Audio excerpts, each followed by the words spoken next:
What's going on? It's your boy Sermon at Sermon's Domain on Twitter.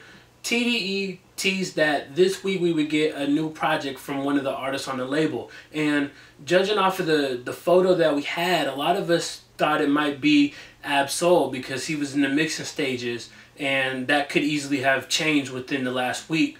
Or maybe even Schoolboy Q, maybe the samples, and they were going to drop it as a surprise, but no. The answer to the question who was dropping the project is Kendrick Lamar. It's a unique project. It's not your typical Kendrick Lamar album. In fact, I wouldn't even classify it as an album. It's more of a collection. It's called Untitled Unmastered. It's 8 songs, and these are the records that we've heard Kendrick performing on the Colbert Report, Jimmy Fallon, the Grammys this past year. These are the records that we've heard that are untitled, you know, part of his little Untitled series, and we're now just hearing them for the first time in audio form. But make no mistake, these are demos from To Pimp a Butterfly. They're unmastered, obviously. They have no title, and they're in like the raw form, and some are even unfinished. But it's crazy because when Kendrick Lamar said on Twitter that these were unfinished, I don't really hear that too much on the records, but when you think about it, Kendrick is someone who pays attention to details a lot. So what might feel finished to someone like me, Kendrick could be like, man, this was not even close to being finished. We wanted to add more instrumentation here. I was going to touch up lyrics here. But most of the songs feel complete enough that you can share them to the world.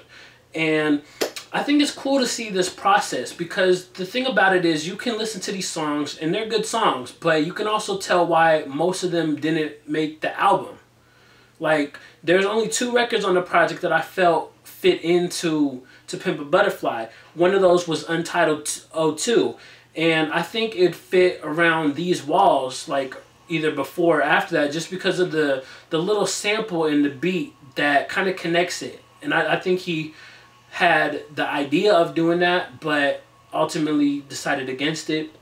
And the other one would be Untitled 06, and I feel like that could fit around For Sale.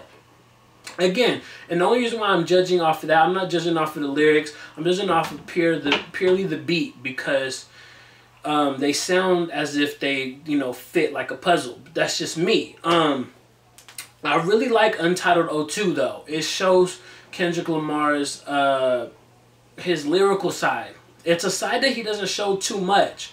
Kendrick uses his gift to really affect the world, you know, to change the world, to project what's going on in his community, in his world, what's going through his mind, and, you know, talking about his past, his history. All of this stuff he uses, and he doesn't necessarily flex his lyrical muscle too often. But he always kind of hints at it. I mean, he says, I can put a rapper on life support, guaranteed that's not something none of y'all want. Like, when he says stuff like that, you get the sense like he's telling the truth. If he really wanted to go at anybody, he could dismantle them. And it's funny because he also, on the same project, Untitled 07, he throws some shots at Jay Electronica and Drake. Now, the Drake shots I wanted to kind of talk about first because they're more direct. He says, you just make me want to Drake you down. And he says that during like a little jam session. The Untitled 07 is broken up into, I believe it's 3 different parts. And one of the parts is produced by Swizz Beatz' son, Egypt, who is 5 years old. That's kind of incredible to you know, just to have that accomplishment. I made a joke that Egypt has more accomplishments than I do. You know, he's on a Kendrick Lamar project. I'm not. But the record itself is broken up into different sections, and the jam session is towards the end, where it sounds it's the only part of the entire project that doesn't sound like it was recorded in the studio. It sounds like he was like maybe backstage or something and just having fun with whoever he was with. You know, you hear guitar in the background, but Kendrick, he says, you just make me want to Drake you down. And I know it's up for interpretation, but here's how I interpreted it. I think he's replacing Take You Down and putting in Drake You Down, but still kind of having that same, you know, that same reference, I guess. It still means the same thing. He wants to take Drake down.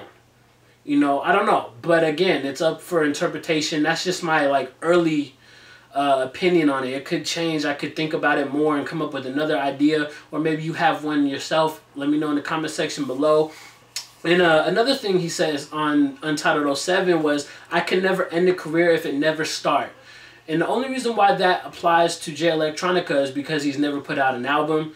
And, you know, a lot of people feel Jay Electronica hasn't lived up to his expectations. His career technically has not started. He's put out only a few projects. He's only had, you know, songs here and there, but he hasn't had a full-on career yet. And so that's why that line applies to him. And the only reason why it does actually fit, because anybody could say, oh, you're just making that up. These songs were recorded a long time ago. No, Untitled 07 has the 2014 to 2016 as the recording date. A lot of the Untitled song, or all the Untitled songs, have dates that they were recorded, but this one is just 2014 to 2016, and so I'm guessing the 2016 part is the response to Jay Electronica. Whew. But like, I love the fact that he kept the songs untitled, because it just, like, it fits into what was going on. And a lot of the songs, when you listen to them, you can't really come up with the title. The only one that I figured out would have a title is Untitled 08, which would be Blue Faces. That sounds like a very complete song. It just, to me, it doesn't fit into To Pimp a Butterfly, but it does sound like a complete song. And I love the fact that Kendrick has that jazz influence a lot. You know, that kind of like that G-Funk era, you know, jazz hybrid type of thing going on that record. Let's see, what else? Overall, I just feel like this is it's a nice collection of songs. It gives us a better look into the creation process of To Pimp a Butterfly in a way that we wouldn't have seen. Like, a lot of artists, you know, they might make a concept album, but they might not have these type of records that Kendrick has. Kendrick, it's clear he was playing around with a lot of different ideas and sounds. I mean, one of the things on To Pimp a Butterfly was there was recurring themes to it. There was like, you know, I heard you was conflicted. You know, you hear that often on the project. And on Untitled Unmastered, you kind of hear the head is the future, which, you know, if you have a dirty mind, you can contribute, you can say it how you want to say it. But I think he's just referring to the mind, like the mind is the future. And I think that may have been one of the early ideas for To Pimp a Butterfly. Like, that would be one of the recurring things you'd hear throughout the project, because you hear it, I think it's either twice or three times on this project. I mean, on Untitled 04, you hear it, and then a couple other records too. But overall, like I said, if you look at this as not an album but as a collection, then I think you'll appreciate it. I don't want to rank this among his discography. You know, his albums are right here, and this project is over here. They don't exist on the same axis to me. One other thing I wanted to highlight was there's a couple guest features.